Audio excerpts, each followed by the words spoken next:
that I talked about how he was a troublemaker and became a leader. I interviewed him 7 years later. Wow. I have him on camera saying all of this. And he talked about how he just didn't think that he had any potential, that his ceiling was very low. And because of Kids in Focus, it just blew the roof right open, and you realized that there was all this potential, and that it taught him that he could take control for once. So there's a lot of impact that I didn't even expect after I did that first program. I truly did not expect to see the changes in the kids, and I realized then the benefit that it had had for me. You have a thing called Kids in Focus. So I was walking past the shopping center, and they had this picture of Karen. I said, I remember her, and yet all these kids. And then so you were not only working hard and doing good, but you're also giving back to the community. Mm. So Kids in Focus was your gift back to the community? Absolutely. What was that about? So working with at-risk youth has been a lifelong pursuit for me. So Kids in Focus grew out of 20 years of work I was already doing. And I discovered almost by accident that the healing power of photography with kids who've lived through trauma. And so I had tried... Abused children. Abused, right? So homeless, neglected, abused, foster kids. And I had tried this program for a group of kids I had been already closely mentoring for 5 years. So I knew these kids well. And thought, I'm going to get some photographers that I know, give these kids cameras, and teach them how to take some photos. And it was just another one of my many ideas. So you got these kids cameras? Got these kids cameras. It was... Were they expensive cameras? No, they were very inexpensive cameras. I was told that... So the school, there's actually a school for homeless kids, sadly. 100% of the kids are living at or below poverty, majority are homeless. And I've been doing stuff for those kids now for over 30 years for that school. And at this time that I decided I was going to try this project, I was always creating things for the school, so they didn't, they never told me no. They just let me do my thing. So I just said, here's what I want to do. They said, great. And they said, but you can't give the kids any cameras of value because they will disappear. And it's not really the kids, it's their environments. And I knew this because I had, adopted a class for Christmas for many years, and we'd have to write the kids' names in marker on everything and remove tags, make it non-returnable, because then family members, parents would take it, return it, and take the money and buy whatever they want. Take it from the kids. So I was familiar with that. So the first year actually was disposable cameras, but then that didn't work so well. So then I did a camera drive, a valley-wide camera drive, and donated used cameras, and that was a nightmare. So but then by year 3, we got, I said I need new, and I need all of them the same, with the same batteries, the same chargers.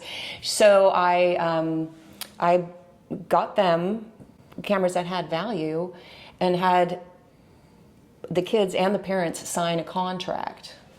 And this is one of the many lessons that I taught them, was responsibility. And so these kids have never signed a contract before, and so they signed that they would take care of the cameras, also that they would keep their grades up, they would treat themselves and others with respect, and that act alone, we didn't have problems with cameras.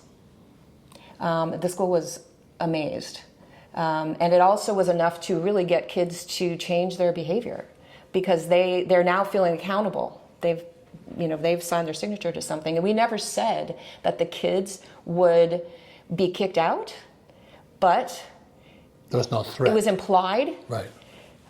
So just the suggestion of that, and them signing a contract, was enough to change these kids' behavior. For example, this girl was getting reprimanded. She had a run-in with a bus driver, and she's getting reprimanded by the school staff. And how old is she? I'd say she's probably 10. And so she's responding to the staff, I don't have to listen to you, I don't have to do this, I don't have to do that. You know, that's what she sees at home as well. So they said very calmly, well, okay, you don't have to be in Kids in Focus. And then she immediately, what? Oh. On her own, went to the bus driver and apologized. Oh, what a story that is. And I have so many stories. There's another kid that was a troublemaker before he started the program. And at the end of each program, I would interview the kids. What did you get out of this? And I would. How old is this kid? Boy, girl? Or? This is a boy, and he's 12. And I would interview each kid at the end of the program and ask, what did you get out of this? And they would not be prepared. They would not know in advance that they were getting interviewed. And I didn't feed them any words, literally in their own words.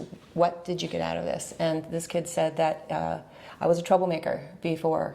And he described all the ways he's a troublemaker. He said, but I didn't want to get kicked out. So I changed my attitude. Wow. And I changed my behavior. And I stepped up. And so this kid literally went from a troublemaker to a leader. Jeez.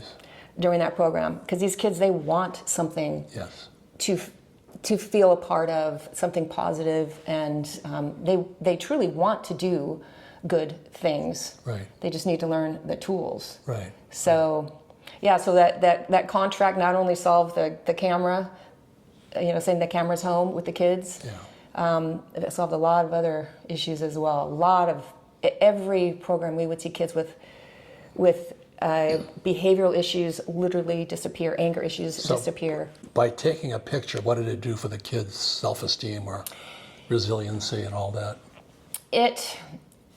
For one thing, it gave them power. And it gave them the ability to connect. So what I mean by that is when you go through trauma, it's very difficult to connect. In a means of protection and survival, you disconnect from the people around you, from your environments, and ultimately from yourself. And you just you just kind of close in. So the camera itself is a safety net. Without it, a lot of these kids would not look around because it's painful. Like, no, I've disconnected for good reason. I don't want to look around. Oh, the real world was too painful for them? So they would rather just keep their eyes down and stay closed in.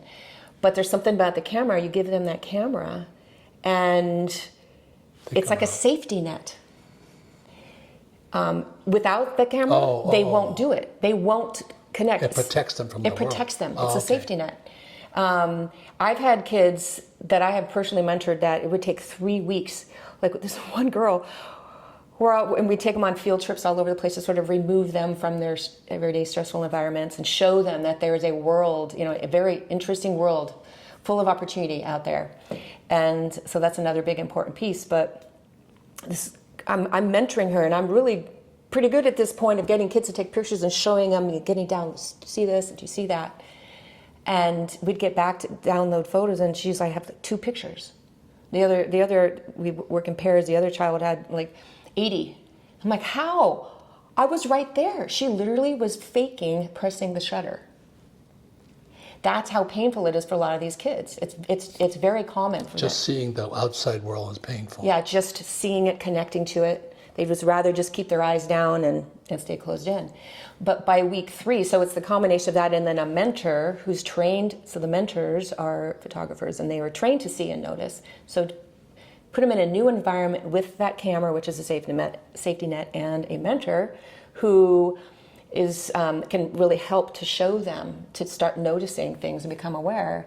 By the 3rd week, this same girl that was pretending to push the shutter is literally on fire. She's like, Miss Karen, I have a fantastic idea. All right. And she was running around literally inspired and on fire and exploring like a kid should be. And at the end, we have a big event where the kids would showcase their images to the public. and sign So that's what I was books and seeing when you were posting those. that's what you were seeing. And then we have a pledge, and this pledge that we would discuss every week would talk about dignity, respect, contribution, all of these things that these kids aren't learning at Powerful home. words. Very powerful words. And we would discuss the meaning of them. And so we'll have asked some of the kids to recite the pledge at this big exhibit opening event. And this same girl who, remember at the beginning, for 2 weeks, refused to push the shutter. When I said, who would like to volunteer? Her hand goes up. Oh, that's good. Like she was painfully shy. And so what it does is it helps them connect. It helps them realize that they have some control in their lives. The same kid, his name is Mario, that I talked about how he was a troublemaker and became a leader. I interviewed him 7 years later. Wow. I have him on camera saying all of this. And he talked about how he just didn't think that he had any potential, that his ceiling was very low. And because of Kids in Focus, it just blew the roof right open, and you realize that there was all this potential, and that it taught him that he could take control for once. So there's a lot of impact that I didn't even expect after I did that first program. I truly did not expect to see the changes in the kids, and I realized then the benefit that it had had for me all those years. Yes. Because I am very familiar with the challenges that those kids face. Yeah. I lived through a childhood of complex trauma, and little did I know all those years what it was doing for me. Really showing, helping to show me, sort of getting you out of that headspace. Right. When you've lived through trauma, this is not a good place to stay. Right. You need to get out in the world, and so. Well, like you said, that they're like this. Yes, their world is very myopic, and the trick is to show these kids that they have potential, and that there is a world full of opportunity. They've got to learn both. Yes. Satisfies your heart, doesn't it? It does. Heals the heart. Yeah, I'm so fortunate to have seen a lot of lives transform. So my final question is, what happens to the parents? What happens to the parents? What's happened? Did you have anything happen with the parents? Or? Actually, yes. Because aren't oftentimes the parents the abuser? Yes, oftentimes the parents are the abusers. Right. Sometimes it actually affects the parents. Certainly not all the time, but in those cases where it doesn't, then the kids can really build the resilience and tools that they need to excel in life despite that. But sometimes the parents, I actually have, again, parents on camera talking about how their kid, when they went through the program, that they were abusive, and they were on drugs, and the kids taken away, put in CPS. And, Child Protective Services. Yeah. Okay. Actually, it's called something else now. But I have actually even have parents on camera saying how watching their kids transform.